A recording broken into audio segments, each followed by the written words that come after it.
Meus irmãos, abra sua Bíblia em Atos dos Apóstolos, capítulo de número 3.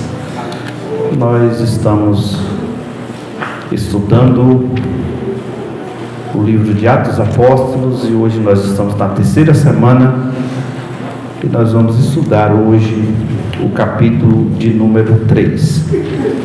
Nós não vamos ler todo o capítulo para a gente ganharmos tempo, mas nós vamos atentar a alguns versículos nesse capítulo. Todos acharam? Também está projetado aqui no telão. E Pedro e João subiam juntos ao templo à hora da oração, que era a hora nona, ou às 15 horas, 3 horas da tarde. E certo homem, coxo de nascença, era carregado, a quem punham diariamente a porta do templo chamada Formosa, para pedir esmola aos que entravam. Este, vendo Pedro e João, que iam dispostos a entrar no templo, rogava-lhe que dessem uma esmola. Pedro, fitando os olhos nele juntamente com João, disse-lhe: olha para nós. E olhava atentamente para eles, aguardava receber de suas mãos alguma coisa. E disse Pedro: não tenho prata nem ouro, mas o que tenho, isso te dou. Em nome de Jesus Cristo, o Nazareno, levanta e anda. Verso 7. E tomando pela mão direita, o levantou, e imediatamente os seus pés e artelhos foram fortalecidos. O último versículo que nós vamos ler. Então ele deu um salto e pôs-se em pé e começou a andar, e entrou juntamente com eles no templo, andando, saltando e louvando a Deus. Senhor nosso Deus, nós te glorificamos pela tua presença e pela tua palavra em nossos corações. Abra a mente do teu povo e da tua igreja para ouvir a tua voz através da ministração da tua palavra. Fala de maneira que possamos entender qual seja a boa, perfeita, agradável vontade do Senhor. Repreenda toda e qualquer distração, toda retaliação do inimigo, toda força contrária, e que possamos nessa noite, Senhor, aprender de Ti, da Tua palavra. Te pedimos e desde já te agradecemos em nome de Jesus. Amém. Podeis assentar, irmãos? Nós começamos aqui há 2 semanas estudando o livro de Atos dos Apóstolos, e desde a primeira semana que nós vamos falando aqui acerca desse livro histórico, o único livro histórico do Novo Testamento, escrito por Lucas, ou Dr. Lucas, que era grego, é o mesmo que escreveu o Evangelho, que leva o seu nome de Lucas, e a gente percebe que ele escreve a Teófilo, que eu disse para os irmãos aqui desde a primeira semana, que poderia ser alguém da região da Etiópia, e um grande conhecedor, estudioso da história, e ele quis assim deixar registrada a história da igreja. E a gente percebe que os evangelhos, mesmo que ele escreve com o seu nome, que é o Evangelho de Lucas, ele escreve de maneira muito explicativa acerca de Jesus, dos milagres, daquilo que Jesus fez. Mas quando chega no livro de Atos dos Apóstolos, a gente vê uma inspiração diferente do Espírito Santo, porque aqui se trata da história da igreja. Aqui foi onde tudo começou. A gente percebe que os outros evangelhos não narram algumas coisas que é narrado no livro de Atos dos Apóstolos. Deus assim escolheu o Dr. Lucas para narrar esse livro do princípio da história da igreja. É aqui ele vem narrando desde o primeiro capítulo a ascensão de Jesus, fala dos 40 dias que Jesus passou com os discípulos. Aqui ele fala da ordem de Jesus que permanecesse em Jerusalém, até que do alto eles fossem revestidos de poder. Quando a gente chega no capítulo de número 2, nós vemos a descida do Espírito Santo, cumprindo exatamente a promessa de Jesus. Lembrando os irmãos que os judeus estavam em festa, e a festa dos judeus, eu falei aqui sobre as 7 festas judaicas, e essas festas duravam 50 dias. Exatamente no dia de número 50, no 50º dia, vem a descida do Espírito Santo. A semana passada nós falamos sobre a descida do Espírito Santo, qual foi a finalidade, o papel do Espírito Santo da igreja. E Ele está conosco, nos direcionando, nos ensinando. E o Espírito Santo, Ele está para nos exortar, edificar, consolar, preparar a noiva para o encontro com o noivo chamado Jesus Cristo. A noiva é a igreja, o noivo é Jesus. Eu fiz a comparação aqui quando Abraão envia seu servo, a Damasceno Eliezer, a buscar uma noiva para Isaac. E ele encontra ali Rebeca, e Rebeca tem a representação da igreja. Isaac tem a representação de Cristo. Abraão tem a representação de Deus. E o Espírito Santo tem a representação de Eliezer, que é aquele que conduz a noiva, que leva o presente para a noiva, é aquele que traz os benefícios para a noiva de Cristo. E nós, como igreja do Senhor, nós somos essa noiva adornada que estamos esperando o encontro do noivo. Nós estamos na última hora da igreja na terra, e essa última hora é muito importante, porque essa última hora é a hora de Mateus 25, que nós devemos ter o azeite na nossa botija, na nossa lamparina, para permanecer aceso, porque Jesus está voltando. Mas aqui nós vamos continuar com a história, com essa série de mensagens que nós estamos estudando no livro de Atos dos Apóstolos. E aqui é o primeiro milagre realizado pela igreja. Os irmãos percebem que no ministério de Jesus ele realizou cerca de 35 milagres. Mas aqui é o primeiro milagre realizado através dos apóstolos. A gente percebe que aqui a igreja está apenas começando. E quando nós pegamos o capítulo de número 3, ele começa dizendo: Pedro e João subiu ao templo à hora da oração. Qual era essa hora da oração? A hora nona, ou às 3 horas, ou às 15 horas para nós. Deixa eu falar só para os irmãos acerca de como os judeus oravam, como eles congregavam. Os judeus sabiam dividir e separar o dia e a noite. A noite do judeu é dividida em 4 vigílias. A primeira vigília ela vai de 6 às 9, usando a nossa linguagem. A segunda vigília ela vai de 9 à meia-noite. A terceira vigília ela vai de meia-noite às 3 horas da manhã. E a quarta vigília vai de 3 da manhã às 6. E às 6 horas da manhã é a primeira hora do judeu. E aí eles começam o dia, que para nós conhecemos como 6 horas da manhã. Aí 6:01 para nós aqui começa o dia para eles. E o dia também é dividido em 4 partes. Da primeira hora à terceira hora, que no caso é de 6 às 9. De 9 a meio-dia é o segundo período. De meio-dia às 3 da tarde o terceiro período. E de 3 às 6 o quarto período. Então os judeus sabem diferenciar. Lembrando os irmãos que nessa época aqui não tinha, assim como nós temos hoje, toda essa tecnologia de energias.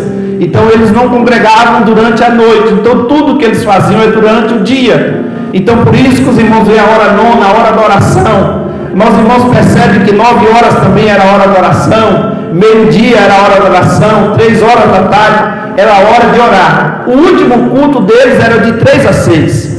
Então Pedro e João estão subindo ao templo a hora da oração. Por quê? Às 3 horas começava o período de oração. E só parava às 6 horas da tarde, que era a hora do sacerdote trocar o azeite ou repor o azeite nos candelabros. Todos os dias o sacerdote tinha essa missão de, na última hora do dia, completar o azeite no candelabro às 6 horas da manhã, quando se encerrava a noite, era obrigação também repor, porque a lamparina não poderia se apagar. É por isso que nós dizemos que a chama não pode se apagar, porque eles tinham em comum em deixar o candelabro aceso, aquela lâmpada tinha que permanecer acesa, que na visão deles representava a presença de Deus ali no meio do povo, ou naquele lugar que Deus escolheu para eles adorar o nome do Senhor. Então aqui eles sobem ao templo para orar às 3 horas da tarde. Irmãos, talvez seja um dos piores horários para você orar, é às 3 horas da tarde, depois de meio-dia, depois que você come, depois que você alimenta. Geralmente é aquela hora que dá aquele sono, mas eles deixavam o sono de lado e ia cumprir o propósito, porque a igreja, irmãos, para você entender, ela começou orando e ela vai subir orando. A oração é uma prática. Alguém diz assim: eu amo orar. Rapaz, ninguém gosta de orar. Na verdade, orar é uma obrigação que nós temos diante de Deus.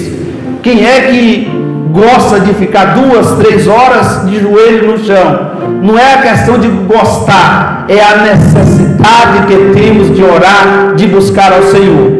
E como eu disse outro dia, que oração, ela não é posição.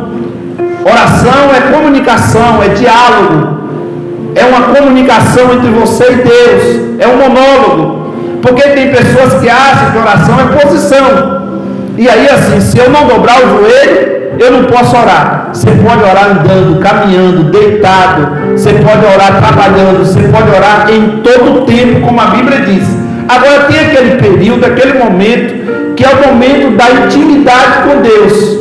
Aí é quando a Bíblia diz: você entra para o teu quarto, fecha a porta, e agora é você e Deus.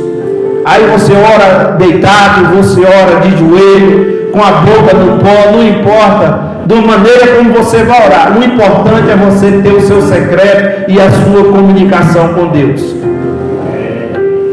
Antigamente a gente percebia e a gente via muito no joelho das irmãs, porque os homens sempre usou calça, e a gente percebia no joelho das irmãs aquelas bolas no joelho, de tanto orar, de tanto buscar a Deus. E elas literalmente oravam de joelho mesmo, eram 2, 3 horas com os joelhos dobrados. O ciclo de oração era 1 hora ajoelhado orando. Um culto de hoje, como de terça-feira, era 1 hora de oração. E a gente percebe que essa época a igreja crescia muito mais. Nós não tínhamos o que temos hoje, mas nós tínhamos a presença de Deus, porque a oração, irmãos, ela não pode faltar na nossa vida. Pode faltar dinheiro para você comer, pode faltar saúde para você, mas não pode faltar oração. O próprio Jesus nos deu exemplo de orar. Jesus, irmãos, ele não tinha essência do pecado, porque ele não foi um fruto de um homem e de uma mulher, ele foi obra, graça do Espírito Santo. Ele apenas usou o ventre de Maria para nascer, mas ele nasceu sem pecado, mas mesmo assim ele orou para ser exemplo. E um outro dia ele foi com os discípulos para o monte orar, e ele falou: fica aqui um pouquinho, deixa eu ter um particular com Deus. E quando ele voltou, os discípulos estavam dormindo, e Jesus estabeleceu com eles ali: no mínimo, vocês não conseguem velar ou ficar acordado, orar comigo 1 hora, vocês não conseguem. Mas os discípulos logo depois sabiam que ia precisar de oração. E aqui nós vemos Pedro, nós vemos João, que eles aqui aprenderam com o seu mestre que a oração é que traz o resultado de vitória para aqueles que querem ser vitoriosos. Então continue orando, não pare de orar. Se nós podemos aprender alguma coisa nesse capítulo 3, a primeira coisa que eu posso aprender aqui é que uma vida de oração traz consequências de milagres, prosperidade da parte de Deus para a nossa vida. Pode anotar aí: uma vida de oração traz para nós prosperidades e milagres da parte de Deus para a nossa vida. Então mantenha a sua vida orando ao Senhor. E a gente percebe aqui, irmãos, que eles estavam onde orando? No templo. Porque tem gente que chega assim: ah, pastor, mas eu oro muito em casa. Aí vai para os irmãos que chegam atrasado e não ora. Ah, pastor, eu orei em casa. Se você não ora na igreja, você não ora em lugar nenhum. Porque oração, irmãos, é em qualquer lugar. Mas esse lugar aqui é um lugar específico de você orar, de você buscar a Deus. É um local onde nós entendemos o propósito de nós dobrarmos o nosso joelho. E nem que seja por 5, 10, 15, 20, 30, uma hora, não importa o tempo. Mas nós temos que estar aqui de joelhos dobrados, orando ao Senhor. Só de estar na casa do Senhor aqui já é um ato muito bom, porque aqui você agradece a Deus, você glorifica a Deus, você adora a Deus, você comunica com Deus e até pede a Deus pela sua casa, pela sua família, através da oração. Então, é importante a gente lembrar que eles tinham essa prática de oração. E aqui eles estão entrando no templo às 3 horas da tarde.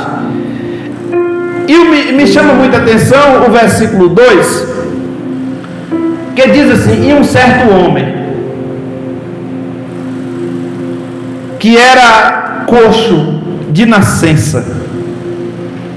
Aqui tem algumas coisas que eu quero frisar aqui para os irmãos. Primeiro, ele já nasceu assim. Diferente de algumas pessoas enfermas que Jesus curou, como Bartimeu, que nós conhecemos, que é filho de Timeu, que perguntou, disse ao Senhor: que eu torne a ver. Só torna a ver quem um dia enxergou. Como aquela mulher encurvada há 18 anos que tinha um espírito de enfermidade. Esse homem aqui já teve um problema na sua formação, uma má formação.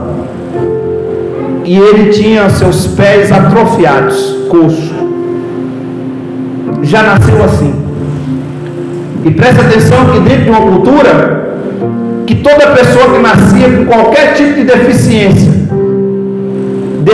visual, auditiva, deficiência no corpo, qualquer tipo de deficiência, para os judeus, eles entendiam que era alguma maldição, e essa maldição era hereditária.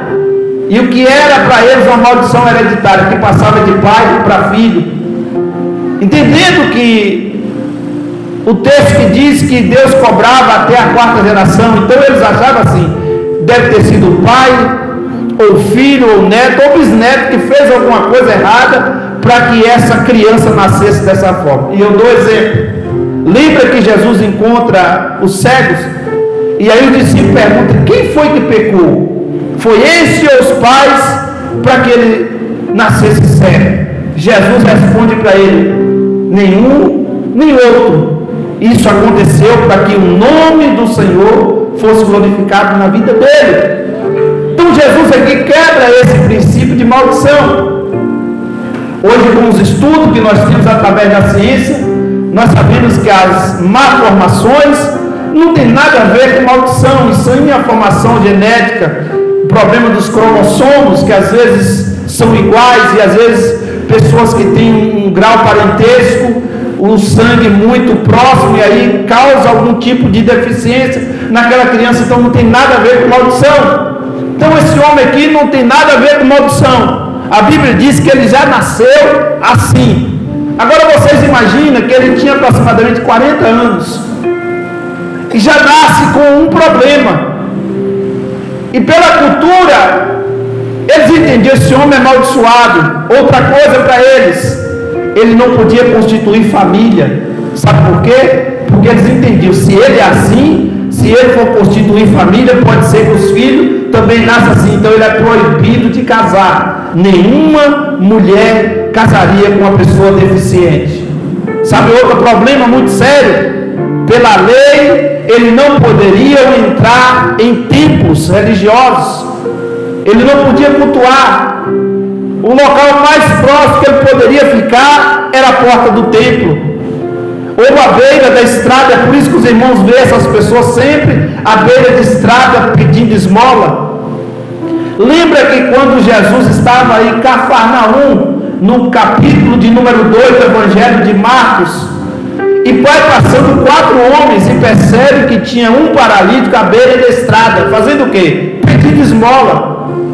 E eles pegam esse paralítico e falam assim: olha, Jesus está em casa hoje, nós estamos indo para o culto, e se você quiser nós vamos carregar vocês até lá.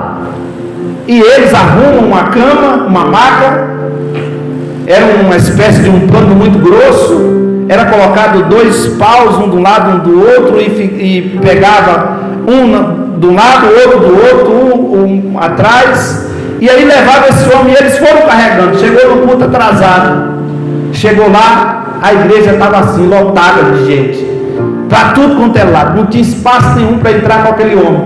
E primeiro, ele não podia entrar no meio, em reuniões onde estavam pessoas. O máximo que ele poderia ficar do lado de fora. Quando ele vai para entrar, conjecturando, alguém diz: aqui você não pode entrar com esse homem. Por quê? Além dele não poder entrar aqui, esse homem é paralítico.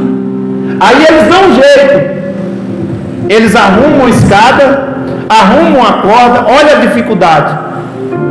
Abre um espaço no telhado, que naquela época não tinha lajes, era uma espécie que eles faziam de telhado de folhas, de palmeiras, de outras coisas, e ele dá um jeito e abre aquele espaço, e aí pega uma corda e vai descendo, e quando vai descendo, vocês podem ler lá, Jesus olha e diz assim, e a Bíblia diz: e vendo a fé deles quem? Dos homens que trouxeram o paralítico. Aí Jesus olha para ele assim e diz: perdoados são os seus pecados.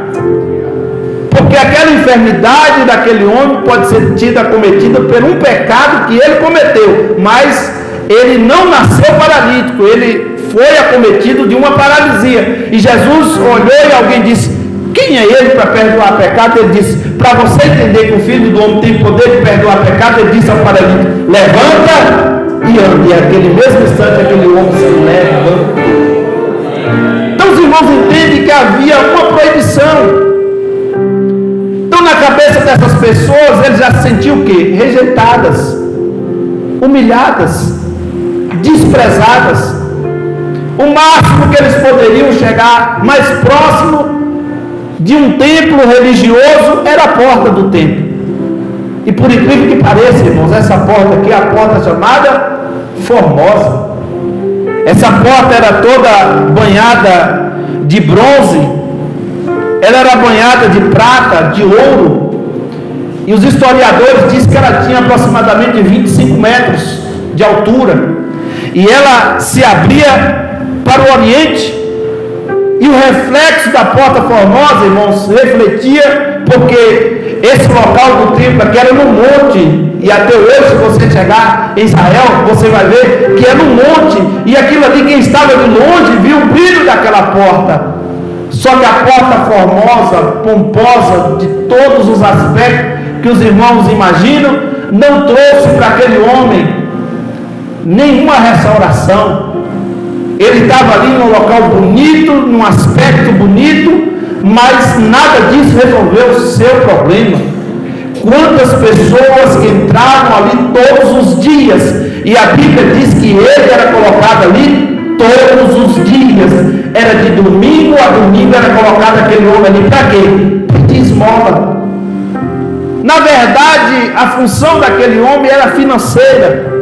Ele não estava preocupado com o que estava acontecendo no culto do lado de dentro. Sabe o que ele queria? A compaixão de alguém, usando a palavra de hoje, a empatia, a misericórdia de alguém que passasse ali no culto e desse para eles uma moeda, desse para ele uma esmola. Para quê? Para dar aquelas pessoas que assim o levar de volta para sua casa, contar aquele dinheiro, no outro dia tornar a colocar lá de novo. Era uma espécie de um comércio. Só que chegou ali 2 homens de Deus, e a Bíblia diz que eles não tinham no seu bolso nem prata, nem ouro, mas eles tinham algo que iria mudar a vida daquele homem. Aleluia. E quando eles se aproximam, não foi Pedro e João que olhou para eles. A Bíblia diz no versículo 3: este vendo Pedro e João que iam entrar no templo, rogava-lhe que desse uma esmola. Eles chegam, irmão, na expectativa de orar, que essa era a função que eles estavam indo fazer. Para que orar? Para quando saísse dali, os irmãos vão perceber, pregar o evangelho, pregar o arrependimento, operar sinais, prodígios e maravilhas, aonde eles passavam a presença de Deus, porque discípulos são pequenos cristos, seguidores de Cristo. Eles estavam fazendo o que Jesus disse que eles iam fazer. Jesus disse que eles iam colocar as mãos sobre os enfermos e os enfermos seriam curados. Jesus disse que eles iam expulsar demônios. Jesus disse que eles iam fazer sinais, prodígios, maravilhas. Então qual era a função deles? Vamos abastecer o nosso carro espiritual? E como é que abastece o carro espiritual? Orando. Porque você pode até pregar bonito, você pode até ter uma voz bonita, você pode até ter aparência, mas se você não viver uma vida de oração, você não tem noção de Deus na vida. Tem um hino muito está de tanque vazio e consegue chegar ao destino. Na verdade, a vida que eles tinham de oração, eles tinham reserva. Porque ele diz assim: eu não tenho prata, eu não tenho ouro, mas eu tenho algo diferente. Você não só ora, irmãos, quando você está precisando, não. Porque tem gente que quando está na prova, quando aperta o negócio, quando Deus permite a prova, a luta, aí ele ora de manhã, de tarde, de noite. Passou a prova, ele para de orar. Eles tinham uma vida de oração, é o que eu falei. É uma vida de oração, uma vida que você ora de dia, você ora à noite, você ora trabalhando, você ora fazendo qualquer coisa, a oração em espírito, dirigindo o seu carro, fazendo alguma coisa na sua casa. Você está reabastecendo a tua vida espiritual. E quando você está com a vida espiritual ativa na presença de Deus, irmãos, você expulsa demônio, você cura os enfermos. E aqui eles olham e um paralítico diz para Pedro e João, rogava-lhe pedindo uma esmola. Rogar aqui, irmãos, é o mesmo que implorar. Rogar aqui é uma insistência tão grande de alguém que está necessitando. Talvez na visão daquele homem era uma visão apenas financeira, porque ele não pede para eles assim: ora por mim aqui, rapaz, quem sabe o Jesus que você prega aí pode fazer alguma coisa por mim. Ele não pede nada disso, ele pede apenas dinheiro. E tem coisas, irmãos, que o dinheiro não compra. No mundo espiritual não se resolve as coisas com as coisas materiais. O mundo espiritual se destrava com coisas espirituais. E aqui, quem é espiritual não vê com o olhar material. Não é que Pedro e João andavam todos os dias sem dinheiro, mas naquele dia ele foi para o culto que nem oferta ele tinha para entregar, nem dinheiro ele tinha para colocar no gasofilato da igreja. Eles mesmos relatam, prata e ouro aqui, irmãos, eram as moedas da época, moeda de prata, moeda de ouro. E ele diz: eu não tenho prata e não tenho ouro, mas eu tenho outra coisa que eu vou dar para vocês. Eu tenho levanta e anda. Aleluia. Porque na frente dele estava a igreja da prata e do ouro, a porta formosa, o templo pomposo, com toda a sua estrutura, com todos os seus avanços para a época, uma coisa muito bonita. Se você olhar até hoje, que hoje são dominados pelos muçulmanos, mas esse grande templo hoje ele é todo banhado a ouro por cima, aquilo é ouro de verdade. E aquilo, quando chega à tarde, o sol está se pondo e fica bem no monte, aquilo reflete, e pessoas de vários lugares, várias regiões conseguem ver o brilho que é naquele lugar. Até hoje é assim. E vocês imaginam essa porta tão bonita, mas de nada aproveitava. nós consideramos isso a igreja da prata e do ouro, que não faz nada por ninguém. E tem muitas pessoas que é assim, é arrumado por fora, é bonito por fora, mas por dentro é como um sepulcro caiado, só tem aparência, vive de aparência, parece igreja, anda como igreja, mas não é igreja, porque a igreja tem a essência de Deus, do levanta e anda, da misericórdia, de socorrer alguém que busca. Pedro e João poderia dizer para eles assim: rapaz, nós estamos atrasados para orar, mas eles tinham aprendido com Jesus, com o samaritano. Jesus contou para ele uma parábola, que estava indo um sacerdote para o templo, um levita para o templo, e passou, deixou um homem ferido, mas passou um samaritano, desceu do cavalo, pegou aquele homem, colocou na garupa do cavalo, levou para o hospital particular, pagou a estadia, deixou dinheiro para cuidar daquele homem, e ele estava dizendo assim: se Jesus parou tudo para curar alguém, nós vamos parar, nem que nós chegue atrasado do culto, mas é por uma boa causa. Eu não tenho prata, não tenho ouro, mas eu tenho uma presença de Jesus na minha vida.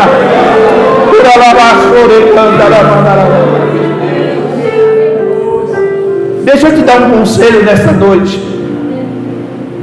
Não tem problema você enriquecer, não é pecado. Não tem problema você vestir a melhor roupa, ter o melhor calçado. Não é problema você morar numa casa boa, ter os melhores móveis. Não tem problema nenhum você usar um iPhone dos mais tecnológicos. Isso não é pecado, desde que você tenha condições de comprar. Mas o que Deus quer é que você tenha uma vida cheia do Espírito Santo. Nós estamos dando continuidade do que começou no capítulo 1. Eu disse para os irmãos que nós vamos chegar no capítulo 28, mas nunca vamos deixar de voltar atrás um pouquinho no capítulo 1 e no capítulo 2, porque quando você chega mais na frente, você tem que entender de onde você começou, onde Jesus te chamou. Lembra do primeiro amor, lembra quando Jesus te chamou, lembra quando Jesus te resgatou, aquela força que você tinha para orar, aquela força que você tinha de buscar a Deus, e hoje você está falho, fraco, e às vezes relaxado na presença de Deus, mas Jesus está te convidando nessa noite. Lembra de onde você começou, lembra quando eu enchi você do Espírito Santo. Eu quero te encher novamente, eu quero te restaurar novamente, eu quero a minha presença na tua vida novamente. É tudo da palavra de ensino, mas nessa noite você pode ser cheio dele, você pode sentir a presença dele. Eu vou dar um tempinho para você adorar. Levanta a sua mão assim, que eu quero profetizar pela palavra. Senhor, enche a vida desse teu servo, dessa tua serva. Faça ele sentir novamente a tua presença como antes. Restaura, meu Deus querido, resgata a força novamente deste homem, desta mulher. Deus, traga de volta a esperança, tira, meu Deus querido, os impedimentos, perdoa os pecados, Senhor, e restaura essa vida para a glória do nome de Jesus. Novamente a tua presença como antes. Restaura, meu Deus querido, resgata a força novamente deste homem, desta mulher. Deus, traga de volta a esperança, tira, meu Deus querido, os impedimentos, perdoa os pecados, Senhor, e restaura essa vida para a glória do nome de Jesus.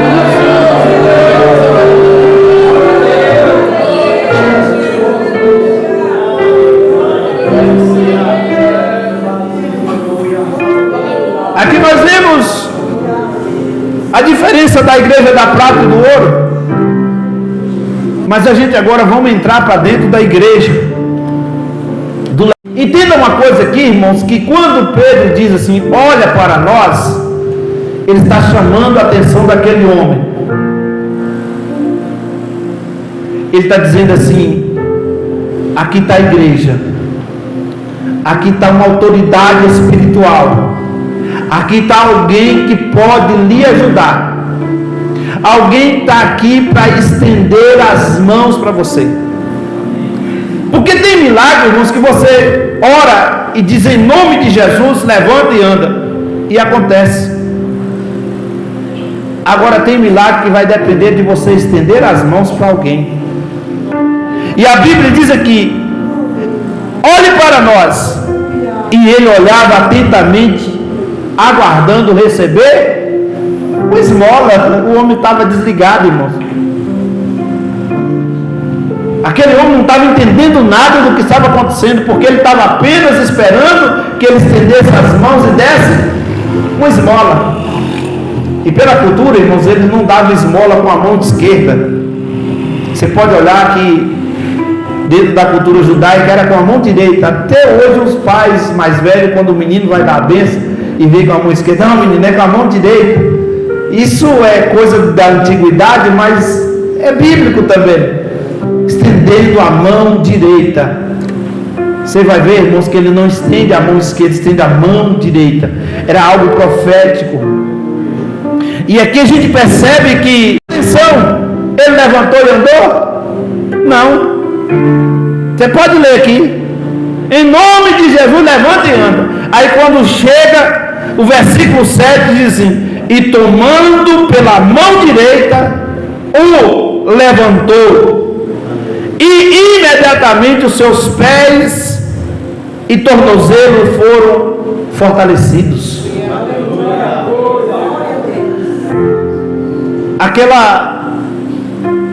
Aquela missão deles, irmão, de estender as mãos e pegar na mão daquele homem e colocar aquele homem de pé, fortalecer os seus pés, fortalecer os seus tornozelos. Porque o milagre, irmãos, aconteceu naquele homem a partir do momento que Pedro e João pegou nas suas mãos. A palavra foi liberada no mundo espiritual: levanta e anda. Mas aquele homem estava esperando o quê? Dinheiro. Aquele homem estava esperando esmola. Só que aqui, irmãos, ele não recebe prata, não recebe ouro, mas ele recebe um poder de Deus tão grande na vida dele, através da vida dos apóstolos, que quando ele é pegado pelas mãos, a Bíblia diz que de um salto ele se colocou de pé. Aleluia! E você sabe o que aconteceu? Ele começou a andar. Olha o processo do milagre. Se antes ele não poderia casar, agora ele estava livre para casar, para arrumar uma família, porque ele estava livre daquele mal, livre daquela condenação, livre das pessoas olhar para ele e dizer assim: você é um condenado, você é um rejeitado. E agora aquele homem está cheio de Deus e cheio da presença.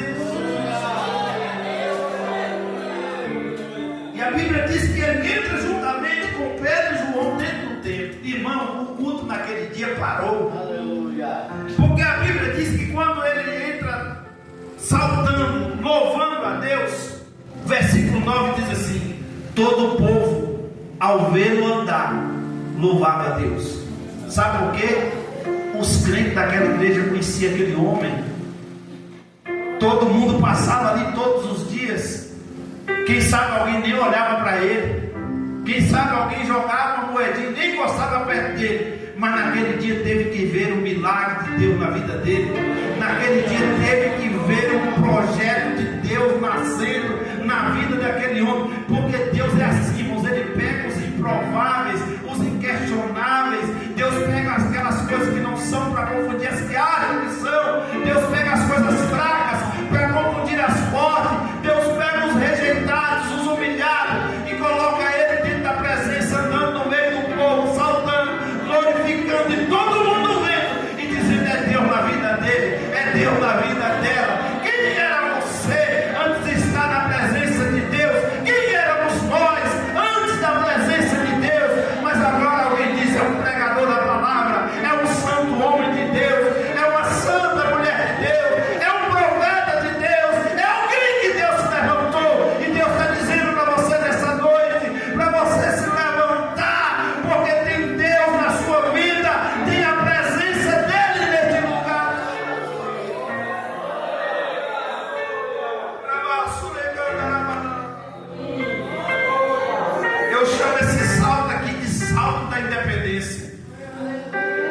Porque para ele chegar naquele lugar ele dependia de pessoas.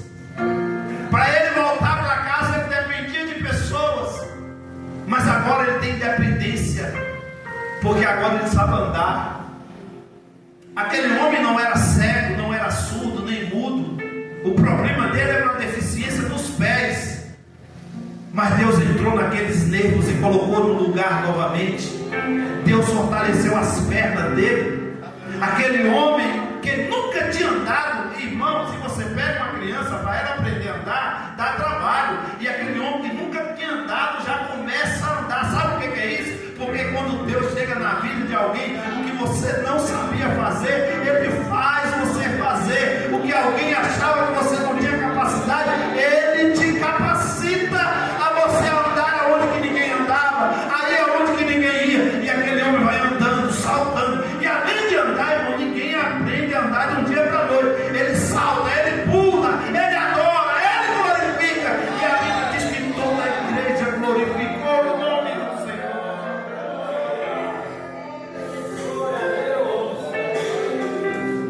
O versículo 10 diz que eles reconheciam, porque aquele homem ficava na porta formosa. E a coisa linda no versículo 10, aqui na última parte, diz assim: e todos ficaram cheios de admiração e atônitos por causa do que acontecera.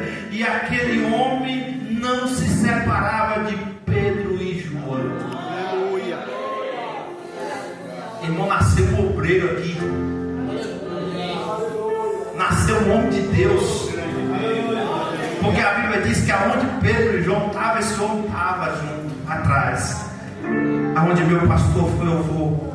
Porque foi através dele que Deus mudou a minha vida. Foi através dele que Deus mudou a minha história. Eu não largo esses homens por nada. E a Bíblia diz que onde Pedro e João andavam, esse homem andava junto. E alguém está dizendo: mas esse homem não era paralítico, não era ele que estava do lado de fora. Estava até agora, mas agora ele está do lado de dentro. Tu ficou do lado de fora até agora. Tu ficou fora do projeto até hoje. Mas hoje Deus estende a mão para você. A palavra estende as mãos sobre a tua direção nessa noite. Porque a Bíblia diz que Deus endireita os caminhos tortos. Aleluia. Deus aplana o caminho. Deus endireita as veredas. Ele vai tirando os impedimentos da frente para você não tropeçar. Ele quebra lá. Ele corta a lança. Ele queima a carro no fogo só para você aquietar e saber que Ele é Deus. Só para você entender que o projeto é dele e não seu. Só para você entender que você estava sem entender nada, esperando às vezes só alguma coisa financeira, alguma coisa da sua parte familiar. Mas Deus está dizendo: eu tenho algo melhor para você. Eu tenho algo melhor para você. Eu tenho obra, eu tenho um projeto, eu tenho planos para você realizar. Eu quero te usar na palavra, no louvor, na adoração. Eu quero que você ande na minha presença.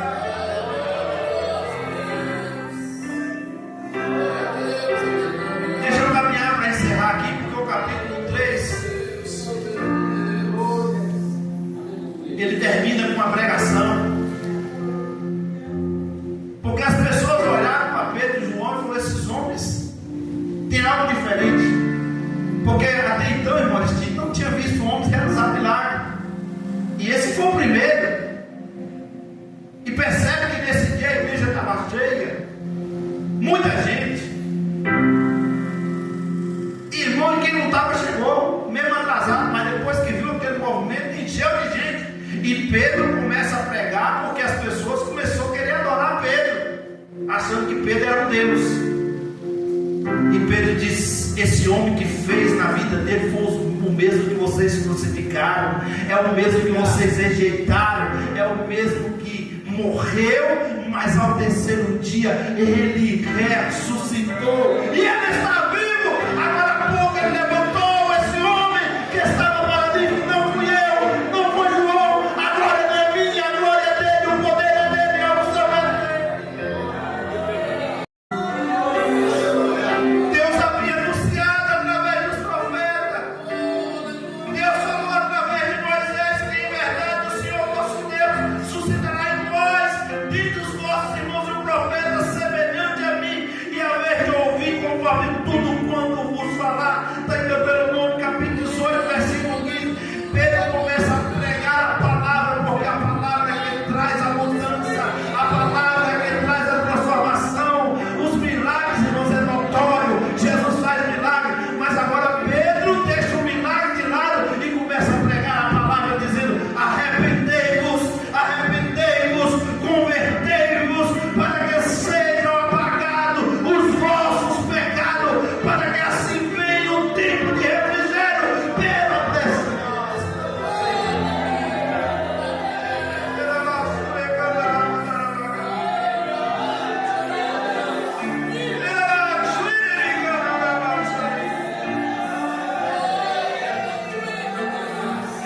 macia, porque foi uma palavra de exortação. Arrependei-vos, convertei-vos, porque há um tempo de Deus na nossa vida, de nós converter os caminhos que estamos traçando para a nossa vida espiritual e andar dentro da conforme a palavra de Deus, fazer a vontade de Deus, caminhar com Cristo, porque os sinais, prodígios e maravilha vai acontecer na vida daqueles que têm a palavra de Deus na sua vida.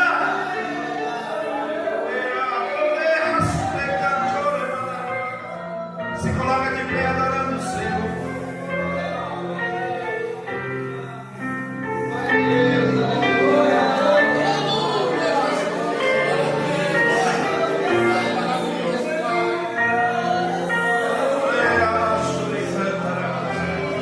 Você está sentindo Ele aqui nessa noite?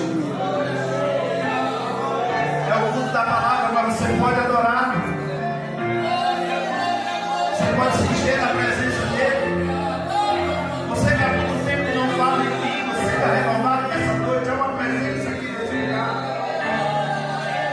Você que não é batizado pelo Espírito Santo aí mesmo, você pode receber essa descarga de poder, o vento impetuoso de Deus está sobre esse lugar.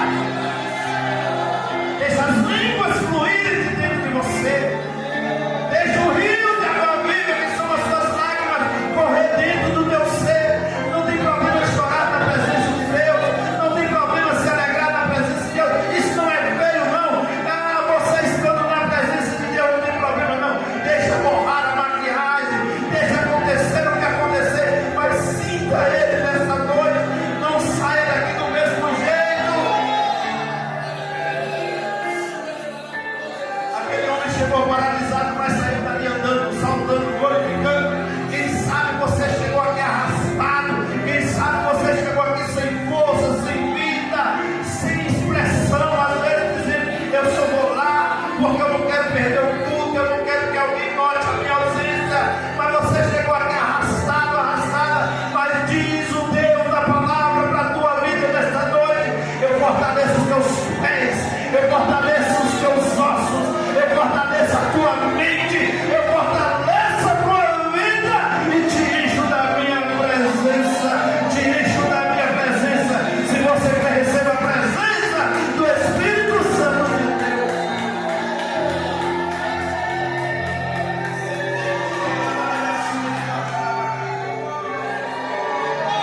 olha só,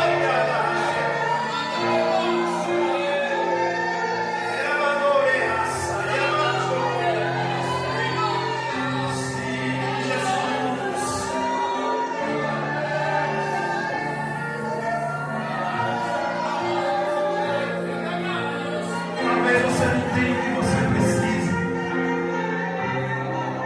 mas você tem algo extraordinário dentro de você, que é o poder de Deus. E o que tem dentro de você pode mudar a vida de muitas pessoas.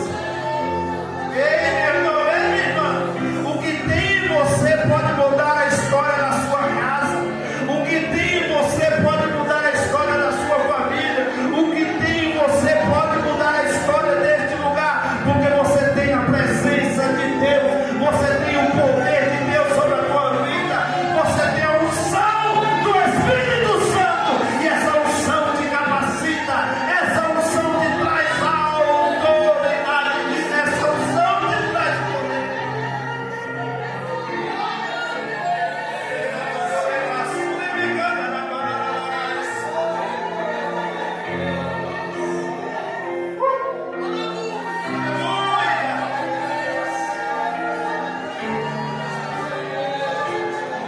Eu estou tentando encerrar, mas o Espírito de Deus está me incomodando.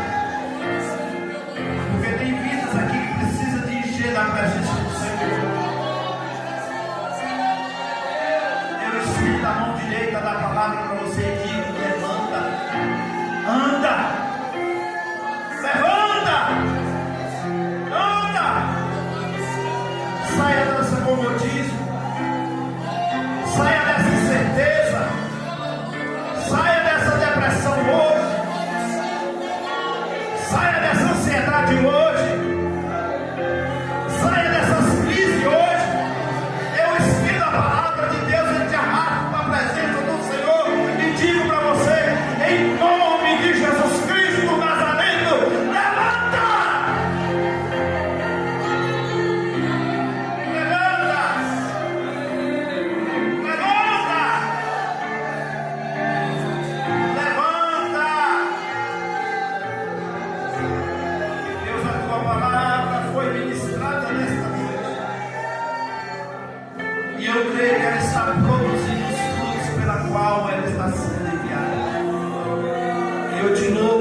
pela tua presença, para a glória do nome de Jesus. Amém. Que o amor de Deus, a graça, nosso Senhor Jesus Cristo, as duas consolações do Espírito Santo,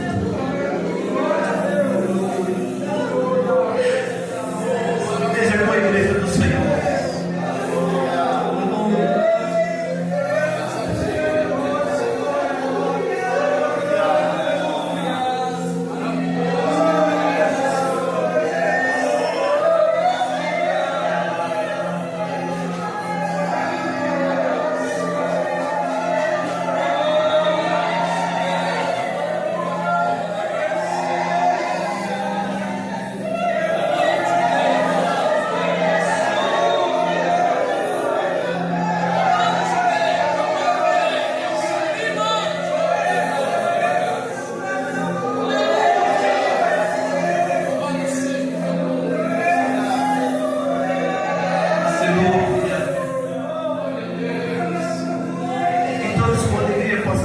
Certamente que a bondade e a misericórdia seguirão todos os dias da minha vida, e habitarei na casa do Senhor por longos dias. Amém. Aleluia. ADA 2025, a missão da igreja: devemos confiar e esperar, porque